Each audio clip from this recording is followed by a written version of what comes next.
Hello, everybody. Hi. And welcome to the panel on the theories. I don't know the exact one, sorry, but theoretical innovations about that happened in the Saturday School. And I am actually really, really excited to be moderating the panel as well as speaking because I just think the theories that we come up with in Saturday School and the things that kind of go on and the things that we talk about and discuss are something that need to be at the forefront of just us as a people. You know, the things that we talk about, the things that we discuss are things that we come together and flesh out and argue our ways through, get into it with each other, and have coffee later to debrief on what had just happened. So before I begin, I do want to just just talk about how great Saturday School is really short, because I know that's kind of what the whole conference is actually about, but just my own personal experience before I go into the theories and how that affects me in my individual life. But I think why Saturday School is really important and why I'm so drawn to it, and the reason I feel so compelled to do all of the things that I do for Saturday School and that show up, at 10 o'clock, even though it's at 9:30, but making it there every Saturday, kind of committing myself, work, takes a second priority to Saturday School. All my managers know that Saturdays you can't catch me until 2 o'clock, assuming that's when we end. And I think that these type of things are what I should be feeling for school and for learning. So, I've always been good at school. I've always excelled in English and all of these different departments that school kind of puts you into. But I just never felt challenged. I never felt like, the English language, these were just too easy things. Like, I didn't even really have to learn. I didn't really care. I didn't even have to really read the books that my professors and all these things were giving me, because it was just skimming through it real quick, get to the big parts, and it's almost like, thinking about it now, it's almost like I was playing the game. Like, I just gave my professors exactly what they needed, just the right amount, and they were fine with it. Oh my God, you were great. I was like, I spent 10 minutes on doing this type of stuff. And it's not something I want to be proud of doing, right? But when I got to Saturday School, when I went my first time, when I, met Doc and the Black Radical Tradition Conference and all of these different things kind of pushed me to think better, to match my experience with what I'm learning, I think it really changed me really for the better, and it helped me interrogate and not be afraid to interrogate the things that happen in my life, and not to fear what is being told to me and questioning what has been told to me, because as a kid I've always been the questioner, but growing up religious and in the society that we live in now, it's very tough to ask questions and get answers. But at Saturday School, which is something that I love, that I just feel any question that I ever have, I've had these same questions about white supremacy, I've had these same questions about just my life as a person, and the only place I've ever found some type of answer has been at Saturday School. So I just want everyone to just be able to know how much it means to me as I'm speaking about it today, and just helping organize this thing. So there's that. Thank you. So the panelists, before I speak, I guess I'll just introduce them so everyone can know who they are. We have Nandika, who's a Penn student and really kind of new to the Saturday School, but has quickly become such a family member and a part of it that she feels like she's been here forever, and always giving in her very intellectual thoughts on the matters and her perspective, and just the dedication she has helping these conferences, and helping the theories that we learn, and giving context to her own experience with that, kind of gives us a very unique perspective that I always love when she comes in. So then there's also Dr. Montero, which we all know, Tony Montero, facilitator, I guess you want to call him, of Saturday School, but also someone who's pushed all of us and pushed me specifically to think and to not just embrace my ideas, but also to be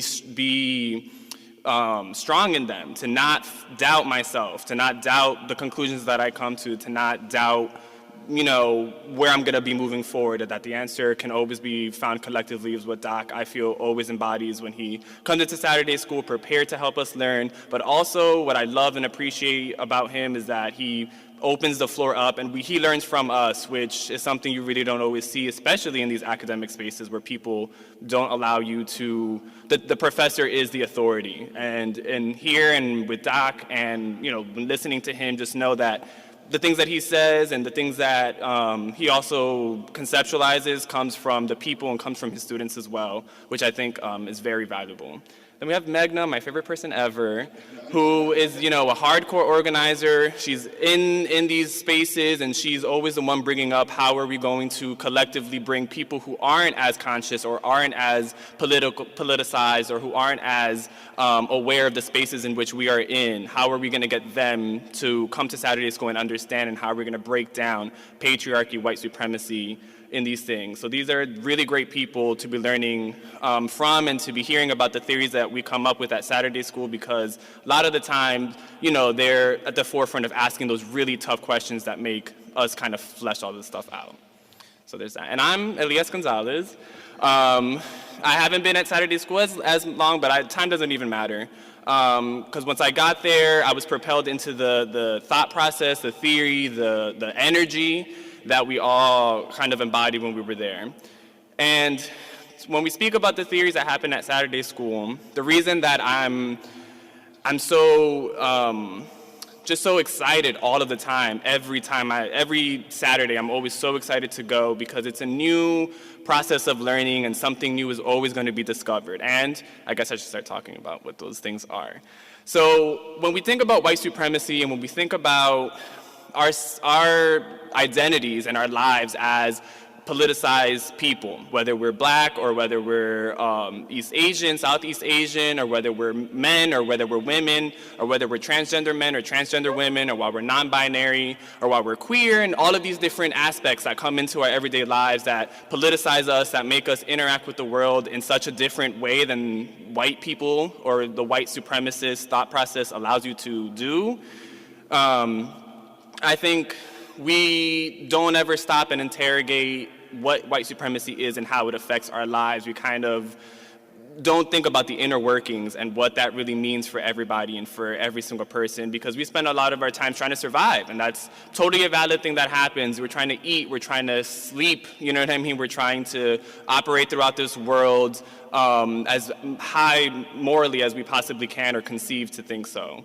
And what we learn at Saturday School and what we learn through James Baldwin and through Du Bois are this idea of two worlds, right? That there's the white world and then there's the black world, if you want to, reduce it that simplistic, right? But the whole idea is that white people and what we've come to, or white supremacy, right? What is white supremacy? It's this indoctrination that kind of makes you recreate your reality through these falsehoods, through these lies that you keep telling yourself, or that you want to be true so bad because you don't want to face the tragedy of life, which is that we all end up dying, that we don't live forever.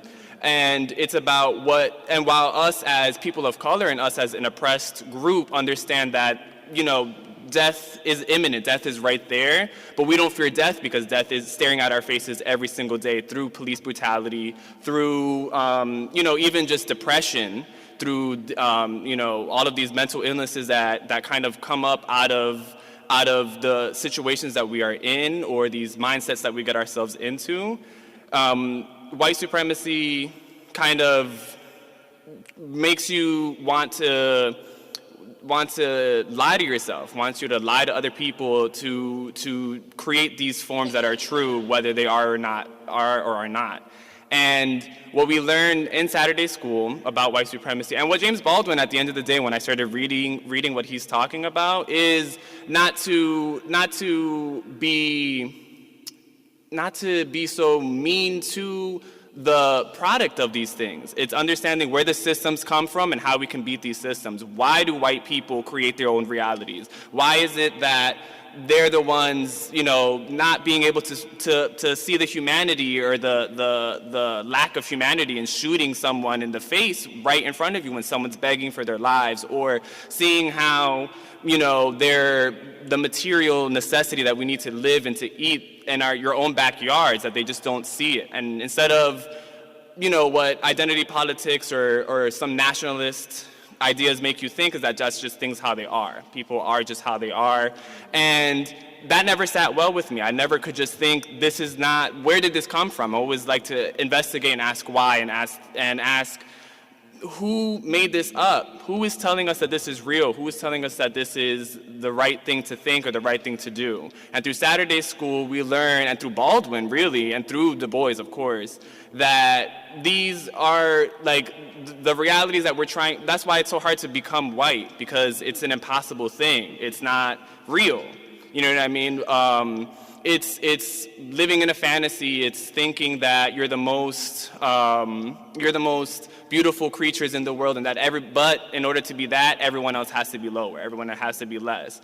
And instead of thinking of the intercivilizational unity that Doc talks about, where it's understanding people's cultures and understanding and respecting them and wanting to learn them, you know, because through my own life experience. Before Saturday School in the AFAM department, like Kashara had spoken earlier, you didn't feel that sense of intercivilizational unity. You know, it was just black people and African American life, and not that that isn't something to investigate into, but the black lifestyle and the blackness, as even Baldwin put, as I just finished the No Name on the Street, was that he just didn't know, the weight wasn't about wanting to be white, he just didn't know what it meant to be black. And he didn't know how he was supposed to survive this if he didn't even know what it meant, until he realized, you know, that it's having to struggle, but to struggle to do better, to be, to not let white supremacy take him down, right? And that's by being an honest man, right, which is Baldwin, who he always wanted to do his entire life, was to be honest, to be straightforward, to be true to himself no matter what, to be true to his people no matter what. And Saturday School really shed light on how these type of systems of white supremacy operate. So in identity politics, it's not, white supremacy isn't white is better, black is worse. It's because I'm this identity, I have more authority, I'm better, I'm more intelligent in this way because I'm more oppressed, or because I'm more this or more that. Instead of thinking of it as a people, we come to this collective. This truth is not individual. Truth is collective. If Kashara or Doc or Meghna have a certain experience and there's a similar thread, our individual, ideas, yes, they exist, but together, what do they create instead of just what they do, So I hope I'm making some type of sense, because it is a very complicated thing. But with the different worlds and understanding what, at the end of the day, I learned at Saturday School with this whole idea of what white supremacy, how it pops up, is that I guess it's really just to be true to yourself and to be true to who you are, and to be true to the people. It's living in truth, right? And whatever that means, and that means investigating it, that means not being afraid of it, right? And what we've learned, and what we learned through this word tragedy, right? Baldwin uses it sometimes. And when we had a little Shakespeare get together, when Divya talked to us about how The Tempest relates contemporary to, we did it at Asaze's house. And we really dictated what the word tragedy was. What did that mean?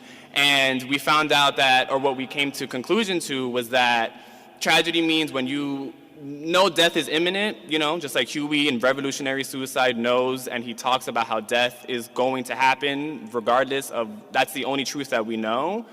It's about still trying to aspire to do better, not trying to escape it, not trying to do the white supremacist idea of ignoring it as the problem goes away and creating something new through television, which is something that I've, through Saturday School, investigated and thought how TV kind of recreates a reality that, this is what white people or whiteness wants to create, wants to give you this impression of people not caring about money and just having these really extravagant, adventures and these things that they don't really have to sit down and interrogate their everyday life of who they are and what they're bringing to the world, and how we have to all just be heroic in the own way, in our own sense. So heroic meaning, heroic, God, I can't even say it, but heroic being, seeing in the face of confrontation and being above it, you know, speaking on that, on when MOVE isn't being mentioned in the history of Philadelphia, being that person to speak up, or talking about how there are black people in these places that white people like to not talk about. You know, it's about, regardless of knowing that death is imminent, that death is right there, we're not scared of death. And as black people and as a people of color and as an oppressed group, we're not afraid of death. And whiteness makes you afraid of death because what are you then after that? Whereas we know that it's the thought that matters. It's, you know, the revolutionary can die, but the revolutionary thought doesn't never die. Huey still, you know, his thoughts and his ideas and what he's thinking and how he's thinking is still alive with us today. And it's because he didn't think about his lifespan as what really mattered. It was interesting reading his book and then kind of discussing it and talking about it here, how, you know, he's not afraid of death, and he's just, how can I bring thought? How can I bring revolution? How can I just change people's opinions? And how do I do that, you know, while attending to their material needs? And I think Saturday School, when we think about it and when we think about the theories that we come up with, which is just more than just what white supremacy is, but who are we as people? Who are we as people? As a civilization that has multiple civilizations inside of it, how do we come to a new truth that doesn't rely on the oppression of others, that it doesn't erase queer people, which is, you know, my number one thing, that we're just constantly erased from history. You know, gay men, gay women are just constantly just seen as just an oddity in these spaces, and are stripped away from their humanity and taken into white queer spaces and only being seen as queer, not, you know what I mean? There's this whole dichotomy of as me as a politicized entity, right? Saturday School really puts you in the sense that this experience matters, but it doesn't define you. You know what I mean? I'm not defined by these things. And while I want to be defined by these things in certain spaces, you know, what Saturday School taught me and what it shied away from was putting that identity onto me until I brought it up, until I was like, and white supremacy, what I've learned, puts you on these labels, puts you on these tags. And I think those are the theories that we're coming up with, that white supremacy is just like a thought process. It's not about at the end of the day, it's not about the skin necessarily, but it's about the idea and the thoughts and the minds, and that's why, you know, when Kashara is talking about, you know, her ideas being attacked and how she never thought that was possible, I never thought my ideas could grow into bigger ideas, into better ideas, into theories, into actuality, into reality, because, you know, this wasn't what I was taught to do in regular school. I wasn't taught to take myself, put myself in the position, use my perspective, use what I know, use my history, and use what's around me and the people who are around me to come to this conclusion. I wasn't taught that, and I wasn't challenged to do that, and I wasn't put in a position where I was groomed, you know, by so many revolutionaries, by so many comrades, you know what I mean? Like all of these people who we go to Saturday School with, we always hang out after, we're doing, you know what I mean? It's more than just us coming to class together, which is something that I'm so used to in college and all of these different things. And I feel like that's a thought process. That's how you thought the classroom was supposed to be. It's supposed to be a bunch of strangers in a room learning from one authority about your history, versus learning our history together. And with that, I'm going to give it over to Nandika and be moderating the panel. Why we need knowledge production outside of the universities. And that's because every revolutionary movement throughout history has come from new ideas and new logics to understand the world. These new logics always combine the social and material conditions of their present moment with methods from past revolutionary theories to a new understanding that allows them to change the world. At the Free School, we have studied the theories of Karl Marx and the method of dialectics that attempts to explain society. Before Lenin, Marx's theory predicted that industrial workers would be the agents of change and that revolution would begin in the most industrial nations of Western Europe. Conditions that were decidedly absent from Russia in the early 20th century. However, Lenin believed in the actuality of the revolution. He took on the revolutionary task of studying the material and social conditions of Russian society. Through his study, he was able to build on Marx's theory and recognize that there were two distinct forces with revolutionary potential in Russian society. the workers and the poor peasants. It was this recognition which led to the possibility of an alliance between the workers and poor peasants, and eventually what led to the Russian Revolution. Lenin's theoretical work is of even greater importance in that it shows a direction for the liberation of much of the Third World, a Third World that is agrarian. Following the example of Lenin and other revolutionaries, the Saturday Free School studies the conditions of American society along with its history. We recognize the power of past theories but are not constrained by them, for we believe that in this particular moment, we can only understand the world with new thought that comes from a study of history and the present. We reject the dogmatic application of past theory to practice today because it cannot lead to the building of revolutionary movements and action. The work of accurately understanding American capitalist society has been begun already by W.E.B. Du Bois. His book, Black Reconstruction, starts with 3 chapters titled The Black Worker, The White Worker, and The Planter. Du Bois is drawing our attention to the fact that the working class in this country has always been divided along the color line. His study of history shows us that racial oppression has had a concentrating effect on the black masses. The black worker has always been the ultimate exploited and has never had the option of aspiring to white capital. The possibility of becoming one day a part of the capitalist class in order to exploit other laborers, either directly or by alliance, was never possible. In Baldwin's words, the American Negro has had the advantage of never having believed the collection of myths to which white Americans cling. Even the capitalist groups that developed from the black masses in Charleston and New Orleans were pushed back into the masses by racial prejudice.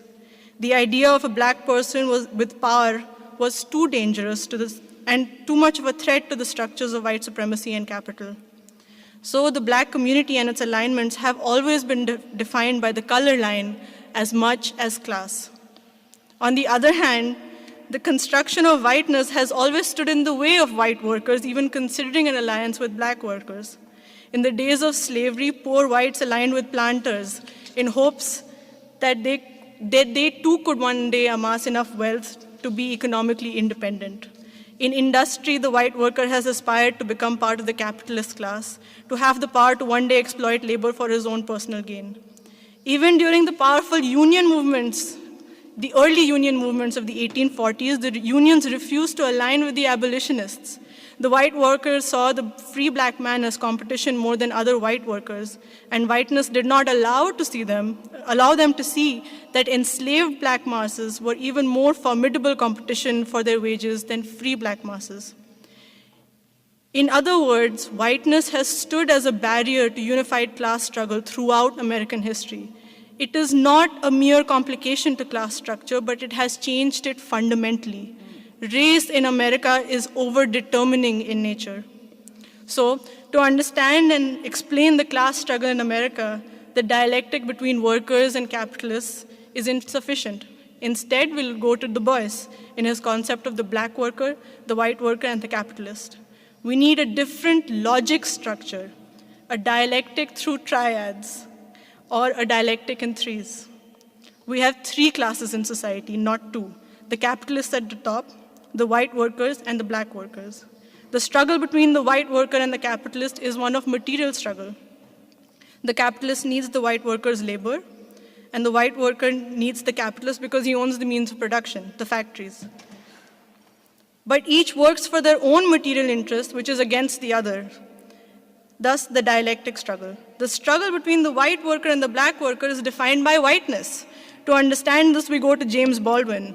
He says, the Negro came to the white man for a roof, or for $5, or for a letter to the judge. The white man came to the Negro for love. In other words, the white world in this country needs the black world for their own humanity. Black people need from the white world just one thing, power.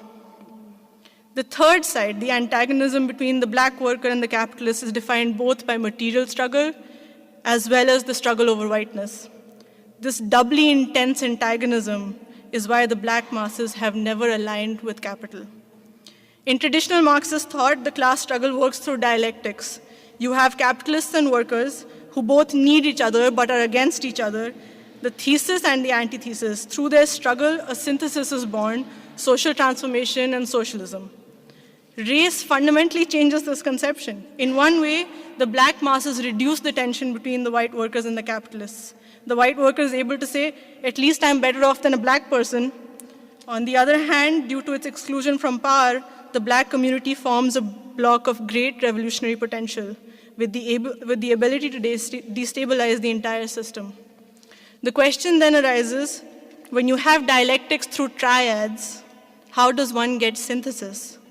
In Russia, the contradiction between the workers and the peasants was resolved to form an alliance that could struggle against the rulers in unity. It required the redistribution of land. In some ways, the analogous task ahead of us is much more difficult. It requires the destruction of whiteness among the white poor.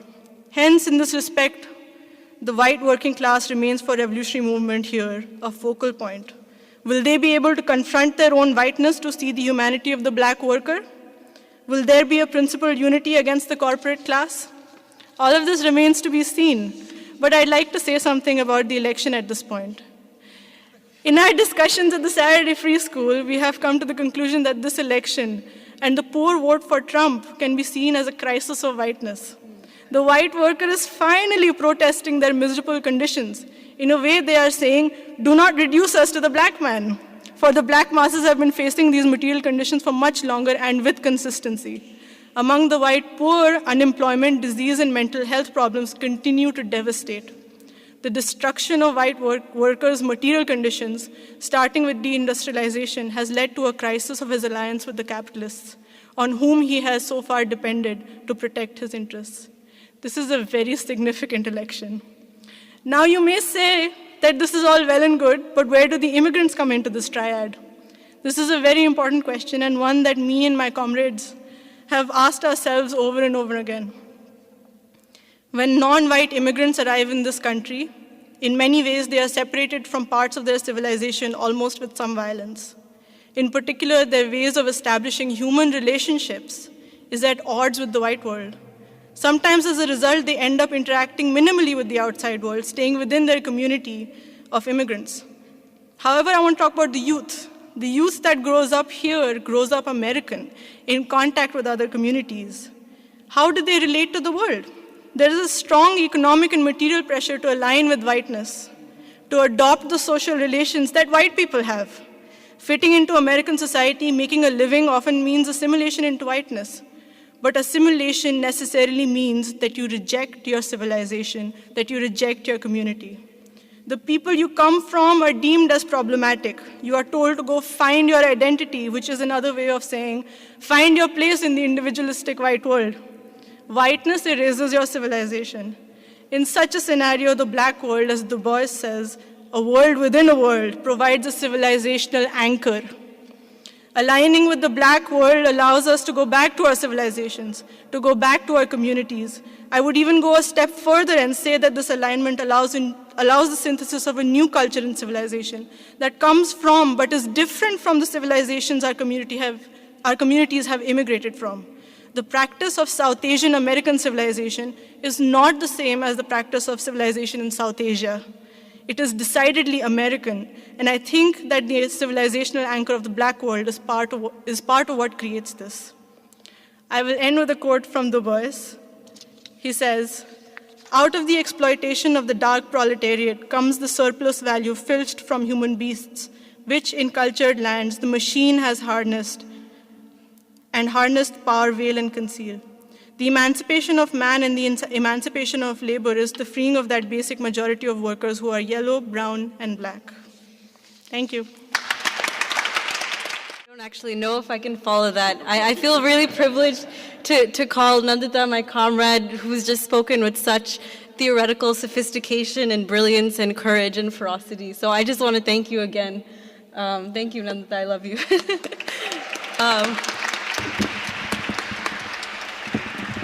So I want to speak a little bit more about what Nandita already started to talk about, which is intercivilizational unity. And if anyone comes to the Free School, you will notice there is a strong contingent of South Asians. This may seem strange, as Nandita was saying, in the context of Desi black relations, because despite the fact that we also have brown and black skin, sometimes we're even blacker than black people in America, many Desis are becoming white. As Nandita already went into, our material reality as immigrants in America means we must distance ourselves from our communities and black people to make it in America. In the university, we are taught that our communities and nations are problematic and patriarchal, and we learn to treat working people as objects of study and even loathing, who need to be educated by we enlightened intellectuals. As one of our black friends said, we came here as slaves and had our culture stolen from us. You come here willingly and willingly give up your culture to fit in with white people. We have learned in the free school that it is not just a culture or even a national identity we are giving up to fit into whiteness by making it in the market or in the university. It is a civilization. A civilization is the sum of millennia of human history. Rather than belonging to the elite few, it is the common heritage of humanity. Rather than being dead in the history books, it is being constantly remade as the people struggle for their liberation. Jazz comes out of Black American civilization. Buddhism is a liberation movement of Hindu civilization against meaningless ritual and the caste system. Islam is a source of revolutionary inspiration for martyrs like Hussein and Al-Hallaj, who stood up against tyranny by those who call themselves Muslim. And in the song that I sang earlier, there is a line, Utega anal haq ka nara, and that was the cry that he raised that got him beheaded, but he was saying, we are the creatures of God, and so the earth belongs to us, and we will be the ones to rule the earth someday. At the Saturday Free School, we are bound together by inter-civilizational unity. What this means in practice is that we stand together as Black people, African people, South Asian people, Southeast Asian people, Latino people, Indigenous people, and white people in principled unity for a world in which all people can be human beings. Huey Newton talked about revolutionary intercommunalism. He pointed out that in a globalized world, the 1% has expanded to take over governments and cultures of other countries, which he called reactionary intercommunalism. People are united as a global community of consumers, a community of individuals looking out for themselves. People are united in oppression by the rule of the American police force at home and abroad. We see, this is from his speech at Boston University. We see very little difference in what happens to a community here in North America and what happens to a community in Vietnam. We see very little difference in what happens, even culturally, to a Chinese community in San Francisco and a Chinese community in Hong Kong. We see very little difference in what happens to a Black community in Harlem and a Black community in South America, a Black community in Angola and one in Mozambique. The Black Panther Party was not against the connection of communities. They were against the concentration of power into the hands of the 1%. Today, imperialism looks blacker and browner than ever, but it continues to enforce a white power structure that dehumanizes and dispossessed darker people to make way for capitalist loot. As revolutionaries, it is our task to bring power back to these communities. We do this by rejecting whiteness and capitalism and its chokehold over our civilizations. We take our cue from the great W.E.B. Du Bois, who counted many South Asian intellectuals and revolutionaries as his friends. He wrote The Dark Princess in 1928, which is a book about a talented young Black man who struggles to stay true to himself and fight against the white world for a world in which he can be human. It is also about an Indian princess who struggles to liberate her people from British imperialism. Matthew goes to Berlin to escape from American racism, and that's where he meets the princess. She is part of a group of leaders of the darker nations who are trying to free themselves from white rule. The princess awakens Matthew to the worldwide movement against the imperialism. Matthew, by being African American and representing a world within a world built by the sons of slaves and workers, awakens the princess to the possibilities of world proletarian revolution. This is something that she says. Before I saw you, I, with most of the others, except the Chinese, had thought of our goal as a substitution of the rule of dark men in the world for the rule of white, because the colored peoples were the noblest and best bred. But you said, that the masses of men of all races might be the best of men, simply imprisoned by poverty and ignorance. I began to feel that my dream of the world based on the domination of an ancient royal race and blood might not be all right, but that as the Lord Buddha said, and as we do not yet understand, humanity itself was royal. Matthew and the princess fall deeply in love with each other as comrades who declass themselves.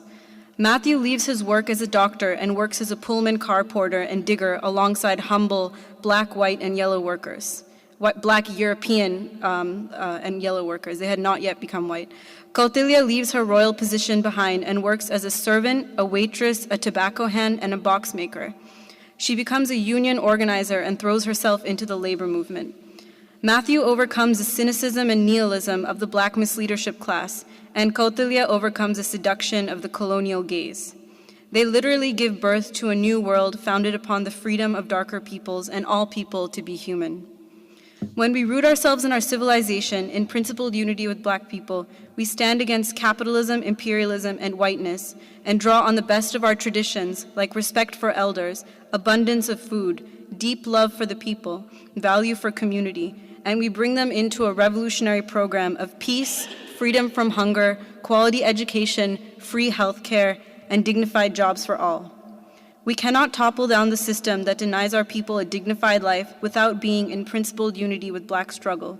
We cannot reach our people except from a place of love for who we are and the liberatory histories that made us. Intercivilizational unity helps us solve many problems we face when we come together to build unity, even among South Asians. I know we all look brown, but we are definitely not the same. With intercivilizational theory, we can work across differences and build principal unity on the basis of people's material needs. For example, I work with a group of young South Asians, and we're working to build a worker center among the working class South Asian community in Upper Darby so we can serve the people and raise people's consciousness. So our cadre of organizers includes Bangladeshis, Indians, and Pakistanis. Having betrayed the masses in the anti-colonial struggle, the elites of each of these nations have been at war with each other over the people's wealth. They use bigotry and demagoguery to maintain their domination in cahoots with imperialism and finance capital. Still, the people share thousands of years of culture and history across national borders. That's why we call each other Desi, which comes from the word Desh, which means of our own country. Each of these countries also has different civilizations within themselves. Pakistan is made up of Punjabis, Pashtuns, Sindhis, Saraikis, Muhajirs, Baloches, and others. In India, people speak at least 28 official languages, each with its own culture and food, including Marathi, Gujarati, Hindi, Tamil, Malayalam, Kannada, and on and on. Bangladeshi speak 6 different dialects of Bengali, and Bappi was telling me how, Bengali from Chittagong and Bengali from Dhaka are totally different. These 3 countries have many different religions of them, which in turn have different sects and local variations. When we go back to our civilizations rather than our nation states, the differences among us are a source of constant learning and appreciation rather than chauvinism. We welcome any and all traditions as our own that bring us closer to winning a world free from hunger, poverty, exploitation, and discrimination. We go from our divisions, which are often the cause for violence and hatred when capitalism forces us to compete for resources, to the commonality of our material human needs, which is why I'm Indian, but Faiz's ghazal resonates with me more than Sare Jahan Se Acha. We are rooted in the Sikh tradition of langar, which feeds everybody regardless of social position and which was made to break caste and gender divisions between people. We are rooted in the community of Ummah, which sees all Muslims, regardless of social division, as part of a universal human fraternity. We are rooted in jihad, or righteous struggle against our egos and for a more just world. We are rooted in the liberation movement of Sri Narayan Guru against patriarchal caste oppression. We believe in the truth of the Atma, that we are all part of the same great soul, and that all paths lead to the same God. Finally, intercivilizational unity means we embrace our civilizational commonalities with Black people and African people. Geniuses like John Coltrane and Alice Coltrane created music that touches the divine through the fusion of jazz and Hindustani music. Princess Kautilya traces the dark goddess Kali, who's the goddess of destruction, to Africa. Oh, Matthew, you have a wonderful mother. Have you seen her hands? Have you seen the gnarled and knotted glory of her hands? And then slowly, with wide eyes, your mother is Kali, the black one, wife of Shiva, mother of the world. The journey to intercivilizational unity is a journey into our past, a journey into our future, and a journey into ourselves. Growing up, I often felt torn between the brown world and the white world. Now I understand I belong with the black world, which is to say I belong with humanity. I'm in a very unenviable position. Wow, how do you follow such brilliance? But let me just begin by saying that I don't say anything new to you all by saying that we are in a unique moment, a moment of singularity. Singularity is a concept used in the natural sciences. In mathematics, it refers to a point at which a given object is not defined by its expected behavior. In political and economic and social terms, we have reached that moment where social relations no longer behave in predictable or well-behaved manners. We are in a moment of the unexpected and the unforeseen, which makes this a moment of both danger and possibility. This is a moment of socioeconomic breakdown, of systemic collapse of the existing world order, of an existential crisis of the neoliberal, by which I mean the end-stage capitalist order. New contradictions have appeared, new divisions, new antagonisms, and again, new possibilities. In such moments, things do not behave as we expect them to, or as theory has predicted. And I say all of this to say that the death of revolutionary movements comes on the shield of dogmatism and looking backward rather than forward. And at such a moment, it is not the past glories of revolutionary movements that should be our lodestar, our guiding light, but it is our ability to scientifically understand and analyze this moment and these contradictions as we move forward. Dogmatism, to briefly define it, is the transformation of scientific theory into a belief system or something that borders on faith and religion. In a world of crisis, revolutionary movements need science and revolutionary theory, not dogmatism. Now, I say this because I want to talk about what we call the white supremacist social system. It is usually thought that the system is capitalist and white supremacy and whiteness are derivatives of it. I would like to propose that the system has evolved to what we have at this stage as a white supremacist social system within which capitalist economic relationships exist. Hence, it is not only conceivable, but history is witness to the fact that things happen this way, that capitalist economic relations in many countries have been overthrown but the system of white supremacy persists. And the contradiction between new economic relationships and the social system of white supremacy threatens the new economic system itself, destabilizes it. For example, the collapse of socialism in the Soviet Union and Eastern Europe was followed by, as it inevitably would have to be followed by, a reappearance of the worst forms of white supremacy and a predisposition among broad parts of the population to identify as white rather than German, Russian, Polish, etc.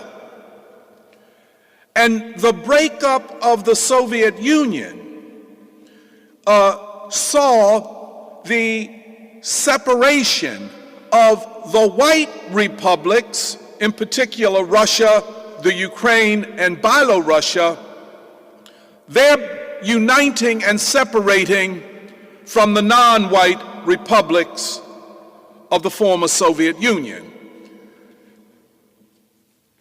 Similarly, in many countries of South America, we see a similar phenomenon, a move towards revolutionary change, but at the same time, a holding back of this progressive movement by the unwillingness of broad parts of the population and leadership of revolutionary movements to abandon white supremacy and whiteness as an identity, which means white privilege, and to say that ultimately the new economic relations will solve the questions of white supremacy and whiteness itself.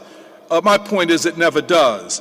Now, as my colleagues have said, the theoretical and ideological foundations for the thinking that I'm proposing, and I think which they are proposing, is Du Bois and Baldwin. First of all, Du Bois's notion of the color line. The color line not only affects the oppressed, in other words, those behind the color line, those oppressed by race, but in Du Boisian terms affects the entire system. Du Bois indicated in Black Reconstruction in America that the color line creates distinct features of class formation and the class struggle itself. In fact, Du Bois points out that several of the best followers of Karl Marx in Germany, when they immigrated to the United States, having been completely convinced of Karl Marx's theory of the class struggle, when they immigrate to the United States, say that the class struggle means separating white workers and their interests from the interest of the enslaved Africans. In many ways, we see this in the 21st century. White radicals and leftists who give lip service to racism and black oppression, but then in practical and theoretical terms assert that it is the class struggle which will resolve the question of white supremacy, whiteness, and the oppression of black folk. This is a huge mistake. But it is a mistake on other grounds than the obvious. And the other grounds, I think, have to do with the historical evolution of the system. I would suggest that you read an essay that I wrote called Why James Arthur Baldwin Still Matters, where I talk about this, and I don't want to read it, I'll just tell you what I'm trying to get at. You know, Lenin saw that the capitalist system, by the end of the 1800s, had evolved into a system of imperialism. It had become global, banks were in charge, and the old laws of capitalist development no longer applied in the era of what he called imperialism.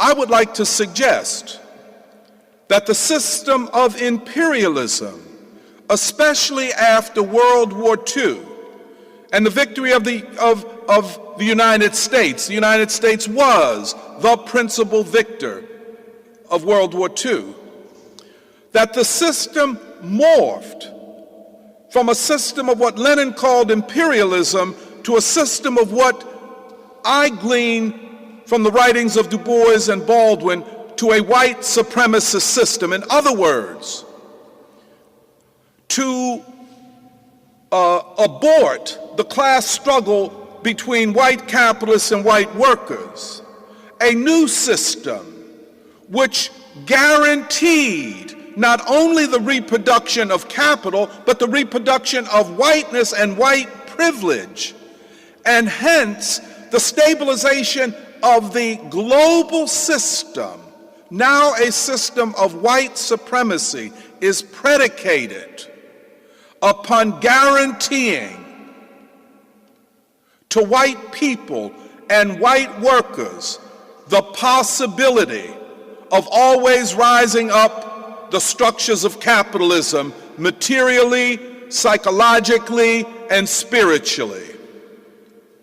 In order for the global system to be stabilized, it must morph into a white supremacist social system.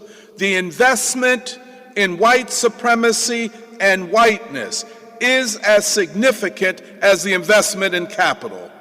People will ask, for example, is the war in Syria based upon the fact that Syria has oil? Well, I don't know that Syria has a great deal of oil, and I don't know at this point if the world really needs Syria's oil, if it has any. But one thing is certain, that the war in Syria is a war of Western or white hegemony over a non-Western and non-white nation.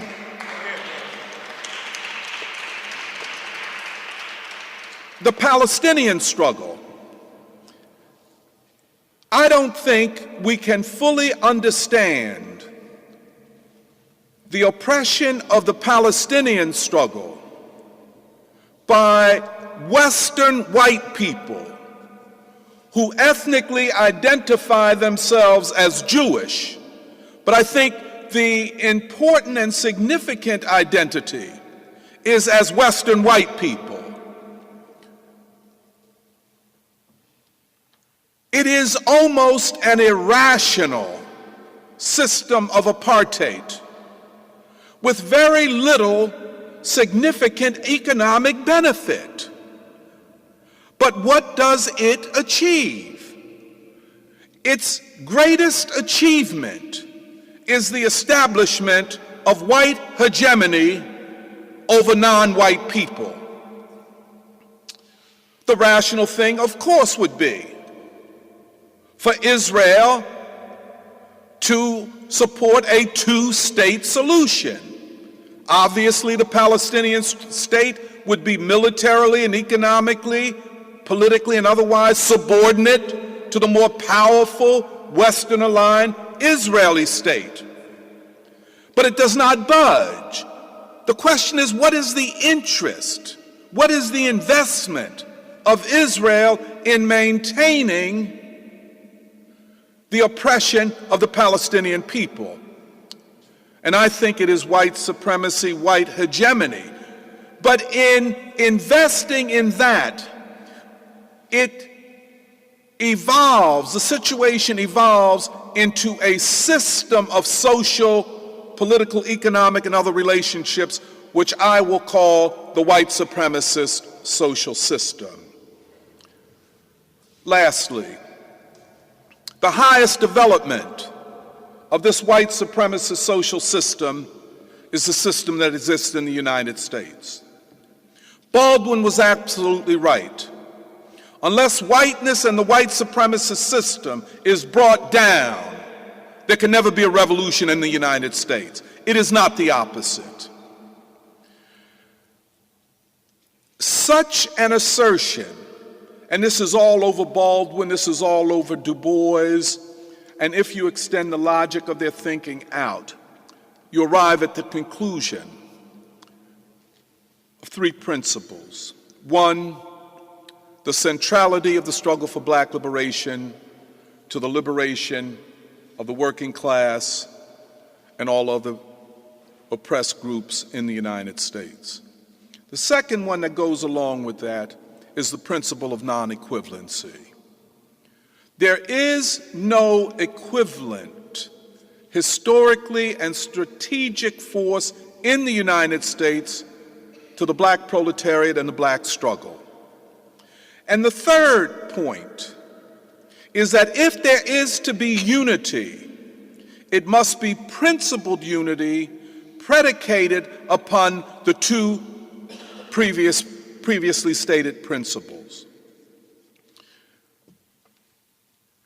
The concept of the class struggle that emerged from the European situation, even in the form of the notion of imperialism and Lenin's concept of workers and peasants, and even workers, peasants, and oppressed nations and nationality.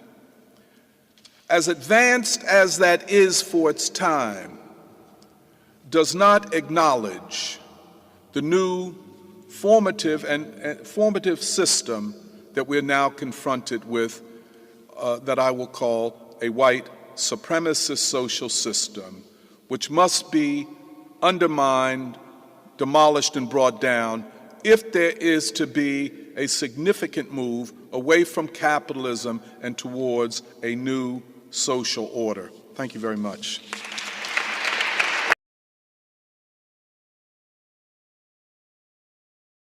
I just want to thank the panelists once again for speaking so beautifully and being comrades in the struggle. It's very inspiring to see them, really think these things through and have such great insight, and knowing that, they're my comrades and things. So moving on, we're gonna open it up to questions and comments from the audience. So if anyone has anything they want to say or ask the panelists, including myself, now's your chance. Anybody? Skipper. Dr. Montero,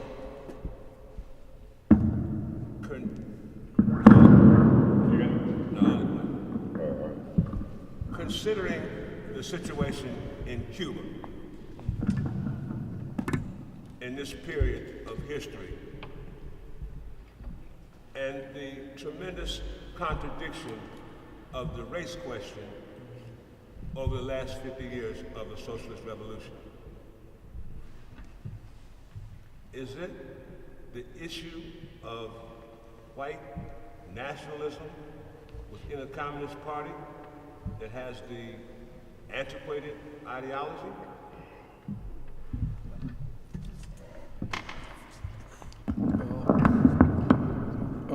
I'll just stand up here. That's okay, I'll just stand up here.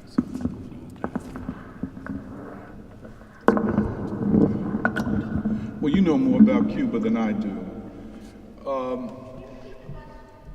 Pardon me? What's the question?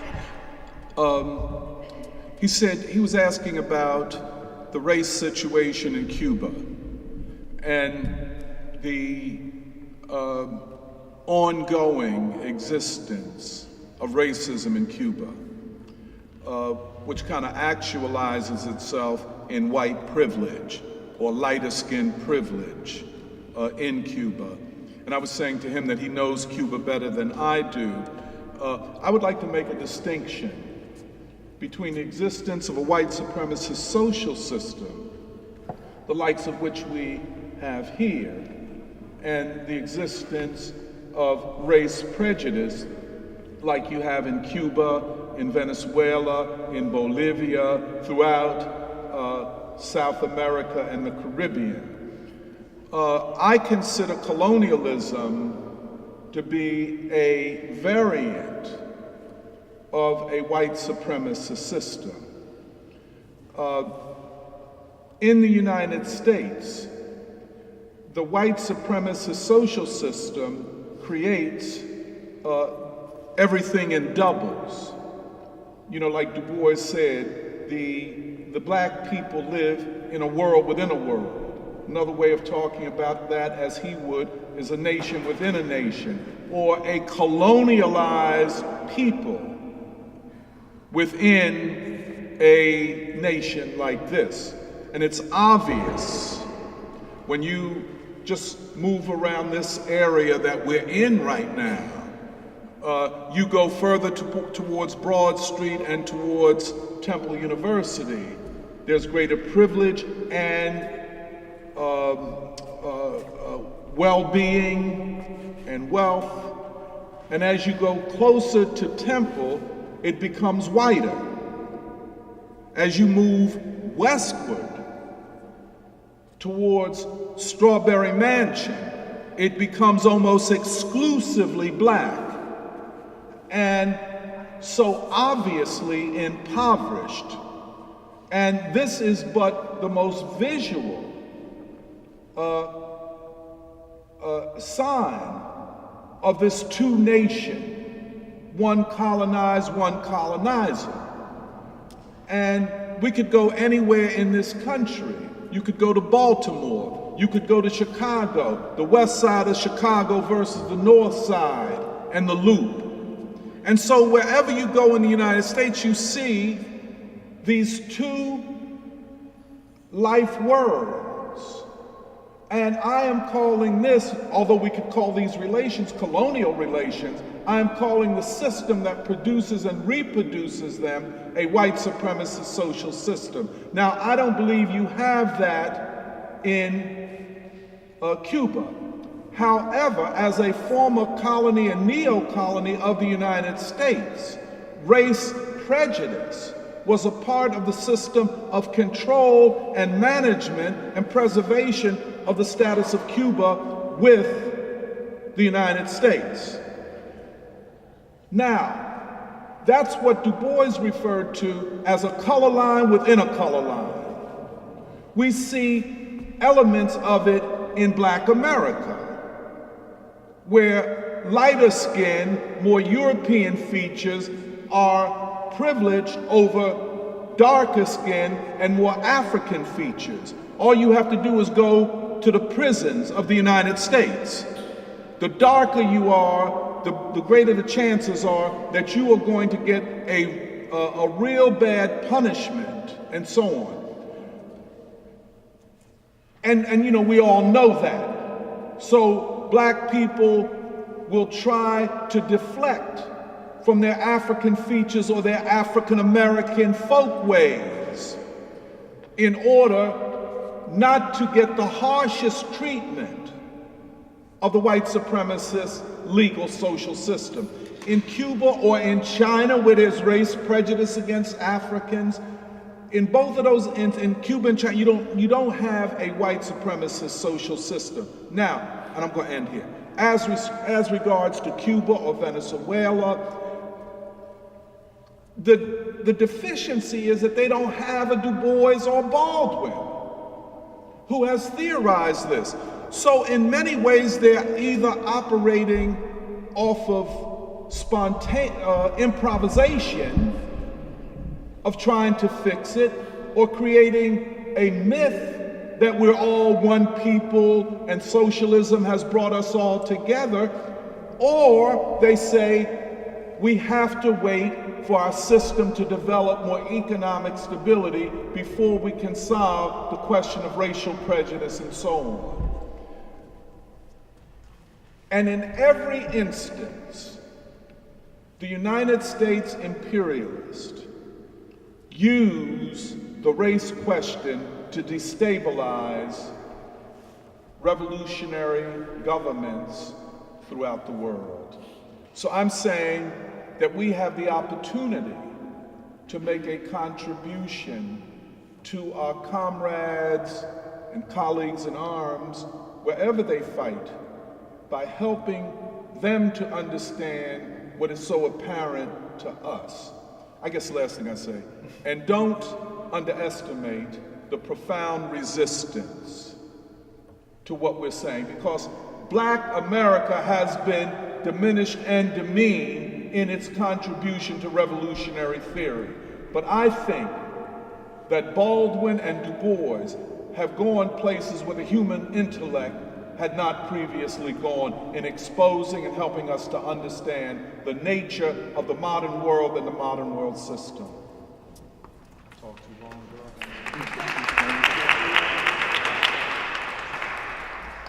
Any other questions, comments? Autumn, yes, come on up, Autumn. You too. Come up.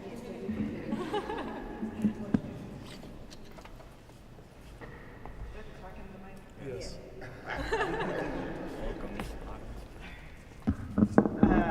I just had a quick question for Tony. When you were talking about the racism in Cuba, and you said that there's racial prejudice in Cuba, and what we have is a white social system here in the United States.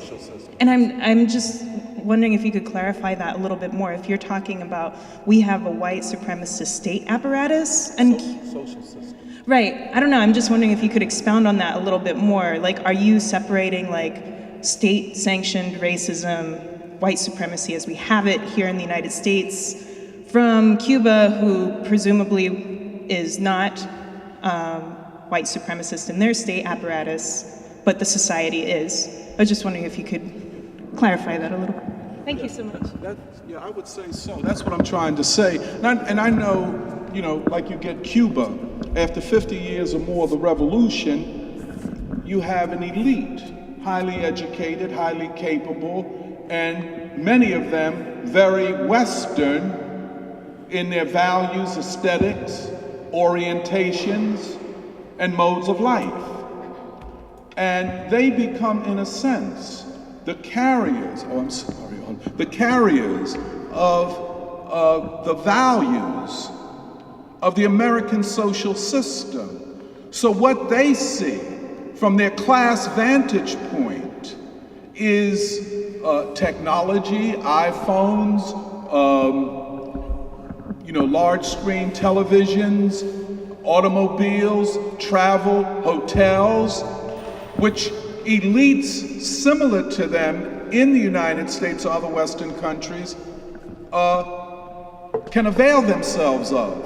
So in return for becoming this new elite, this new bureaucratic managerial elite, they take in the ideas of white supremacy.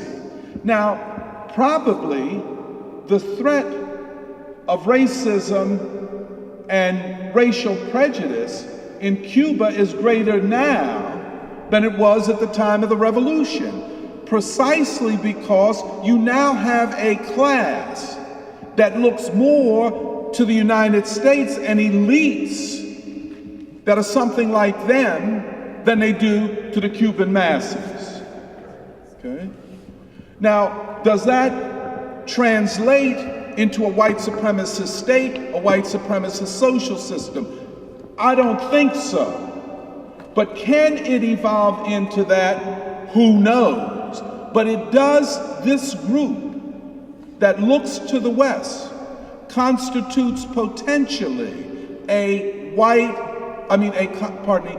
counter-revolutionary destabilizing force within their societies, because they look outside rather than to their own people. And when they look outside, they look to the West. But what is the West? The West is just another way of saying white.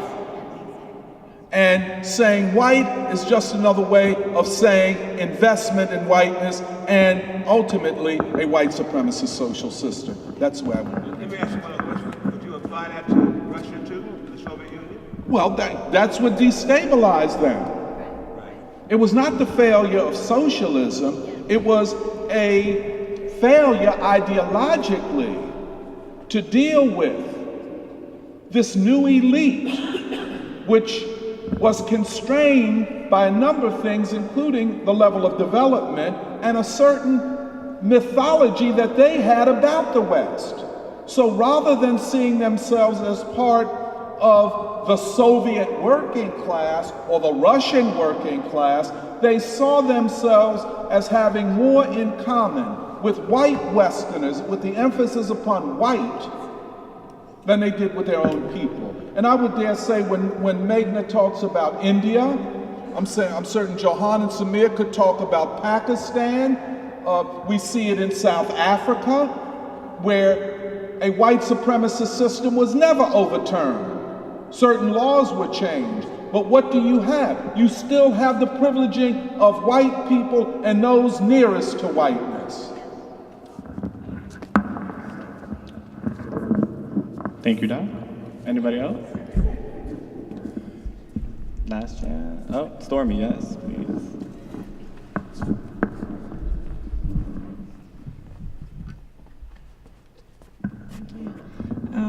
I think something that's like so surprising when you come here, and one of the best things about this is how intergenerational this space is. So anyone can answer. Sorry. I was just saying how great it is, how intergenerational this space is. So I was wondering, anyone can answer on the panel, what role do you think young people play in this movement, and like how can we utilize our power?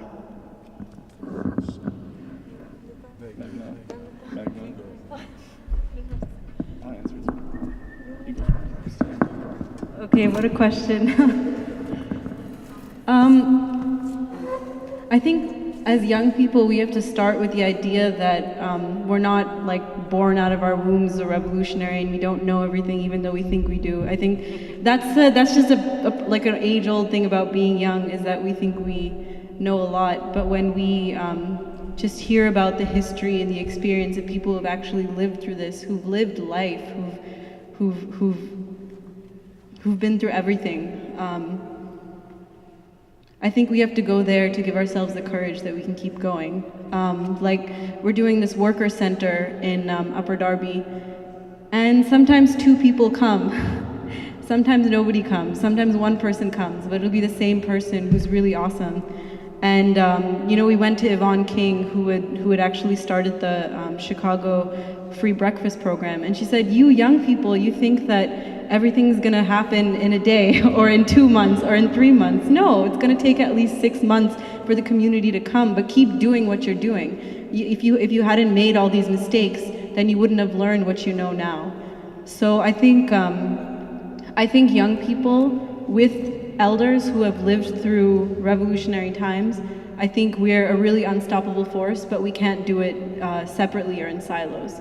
I think we have to go back to the wisdom of the elder generation so we can, I think Derek said it before, he said we have to keep the torch.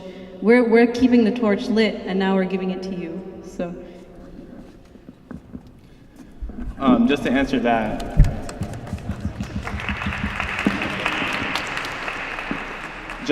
on that, from my own experience too, I think, like Meghna's saying, it's more learn your history, but I don't mean that in like the way that we mean it as young people now, where it's just like know your history. It's more, get to talking with the older generation on what they know, and I think that helps us. It's just like reading, it's listening to them and understanding the context and where they're coming from and how that's different from our times now, but also in the same way, how that same pattern kind of evolves, helps us as young people see the pattern, see white supremacy and whiteness, how it's manifesting. Yes, it manifested in Doc's time a different way, it manifested in a different, in a variety of different ways, but we're young people now, and times have changed, the economic situations have changed, the socialness has changed, and we're the only ones who know how it necessarily operates. The older generation doesn't necessarily.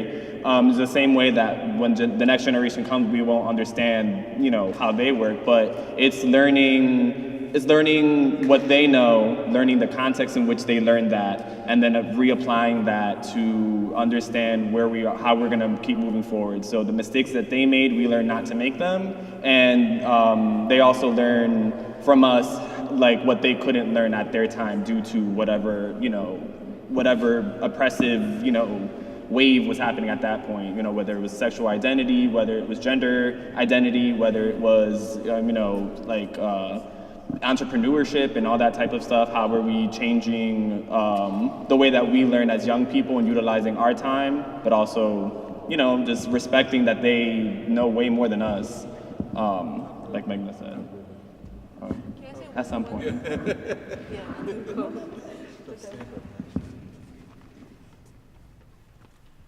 I just want to add one thing, which is that I think the youth have the energy to take the work forward, and I think that should not be undermined. Is that the youth is the future, and we do have to learn from people, but in some ways we have to find our own way forward too. I remember at the Cuba conference, the ambassador who had come, somebody asked him a question about, I don't know, it was something specific. It was like, how did you solve this problem? And so forth. And he was like, well, we did it like this, but you have to find your own way. So yes, we have to learn, but we also have to rely on ourselves.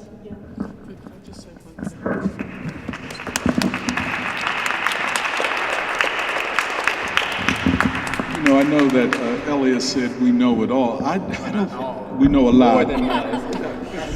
Well, I just want to tell you about an event that the Black-Brown Coalition gave last week, where Pam Africa was the principal speaker, and Mumi Abdul-Jamal recorded, a statement which was very beautiful, and Pam spoke brilliantly. Student organizing today is more difficult than it's ever been. I was impressed, and I talked about it to some people, that there was not a single Temple professor there, and only one adjunct, Divya. And so you're confronted with senior professors that you take classes with who don't support you, either in your ideological development or in your efforts to make the university better or to make the world better. So you're fighting against such odds, and then you have this mass of students who come here for one thing, come to Temple for one thing, to party, and to be frivolous. And the event that you all put on was something the likes of which I've never seen. The level of ideological development, the level of organization, the level of unity. So I think that we're on the cusp of a new vanguard of the people coming from these struggles. And if, as I believe, we are facing a new system breakdown, a collapse, an unraveling, I think that you all are very well positioned to give leadership to a long struggle where the most important, I think, component of the struggle will be the fight for ideological clarity, to clarify for the people what you all are doing. So it's quite amazing, like I'm an OG, and I have to say to Nandika, that does not mean older generation, original gangster. But it's quite extraordinary, to hear the way you all theorize, the practice that you enter in. Can I just tell one story about him? All last summer, he devoted himself to reading the biographies and memoirs of leading members of the Black Panther Party. He does George Jackson, Huey Newton, Elaine Brown, Assata Shakur. He read, and I read all these books, I figured I knew, because I was down with them back in the days. But he read all of these in order to understand that moment and apply the lessons and avoid the mistakes of that time.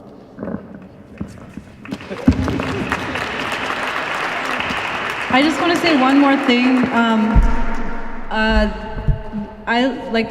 My comrades and I, we've given up our Friday nights so we can wake up and come to the free school. Not all the time. Well, yeah, and in our guidelines for our internal guidelines for our organizing, we made coming to the free school mandatory. So I just mean entering into that kind of discipline, which members of the free school have been doing for years, and who are so disciplined. We have to learn from that and commit ourselves to that, because without that, we can't develop ourselves in the way we need to confront the forces that are against us. So even if it means no more parties Friday nights, I think it's okay. Yeah, we have Saturday. Okay, concludes. Okay, and with that, we're done. This part. Unless someone has one more thing. You can say it. Yeah, totally.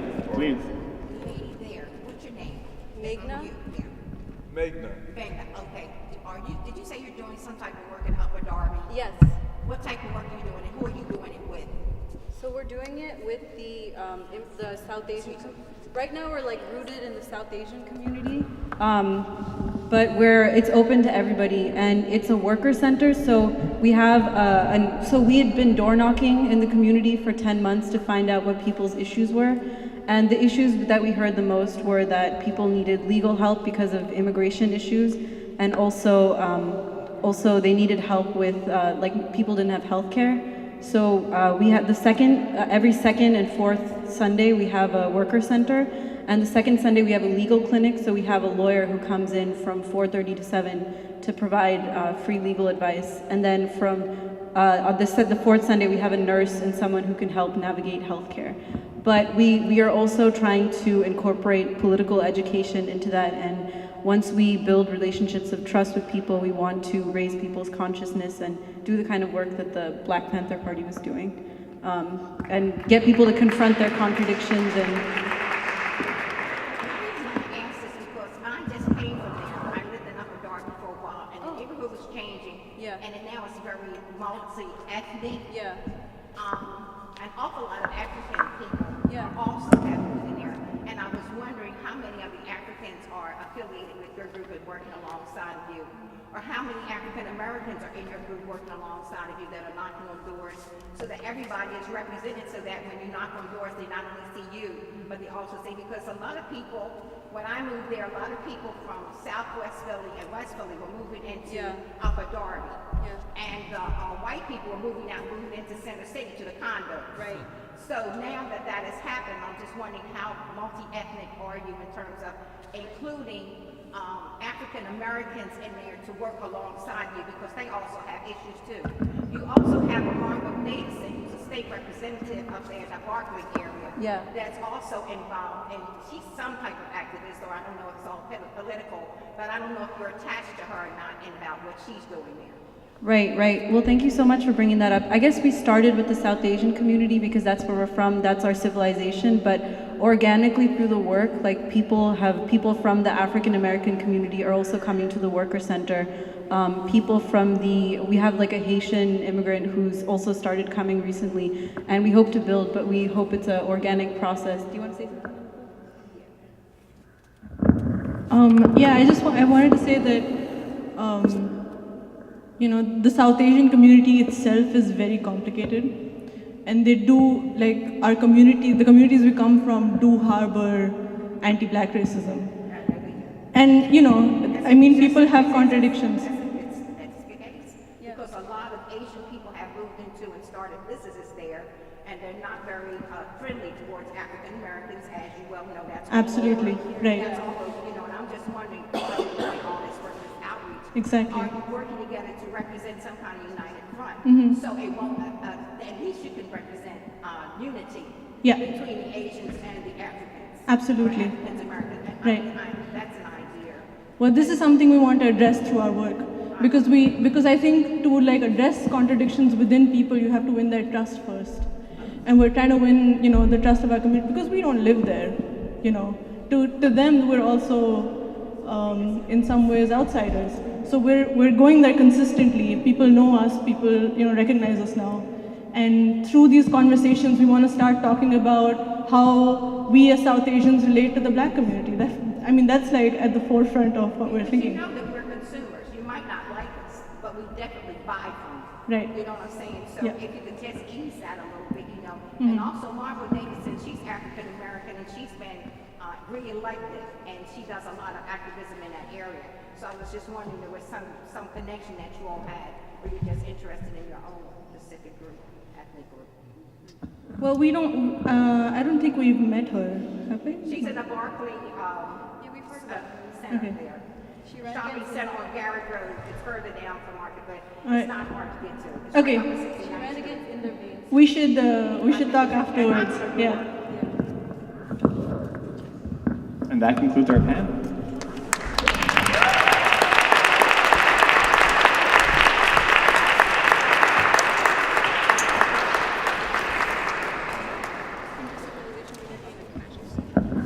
Okay, so we'll go straight to the next panel, which is on internationalism and intercivilizational unity. Can the panelists please come up? That's Jahan, Susan, Brandon. Who's the person I'm missing?